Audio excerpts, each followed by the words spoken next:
আসসালামু আলাইকুম। এখন এসেছি টাকার হাটে। এই যে এগুলো কিন্তু নতুন টাকা। এটা গুলিস্তানের টাকার হাট। এখানে প্রতিদিনই এরকম টাকা নিয়ে সবাই বসে থাকে। এই দেখুন এই যে এখানে পুরাতন টাকা আছে, নতুন টাকা আছে। কেউ ইচ্ছে করলে এখান থেকে নতুন টাকা কিনতে পারে এবং পুরাতন টাকা, ছেঁড়া ফাটার টাকা যেগুলো অনেক জায়গাতে চলে না, ব্যাংকেও অনেক সময় নিতে চায় না।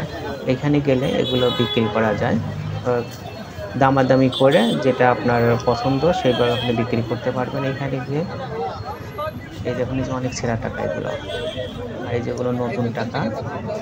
ঈদের আগে এবং ঈদের পরে এখানে কেনা যায় সেখানেই পাওয়া যায়। কিন্তু অনেক সময় ব্যাংকেও অনেক সময় নতুন টাকা পাওয়া যায় না। কিন্তু এখানে গেলেই একটু দাম বেশি নেয়। উনারা যেহেতু এটা টাকার বিজনেস করে এই যে সবগুলো ছেঁড়া ফাটা এগুলো কিন্তু উনারা জনগণের কাছ থেকে কিনে নিয়েছে। আর এগুলো নতুন টাকা। এই বছর নতুন বছরে এই নতুন টাকা এগুলো। গুলিস্তান মোড়েই ওইখানে এই হাটটা প্রতিদিনই বসে এরকম।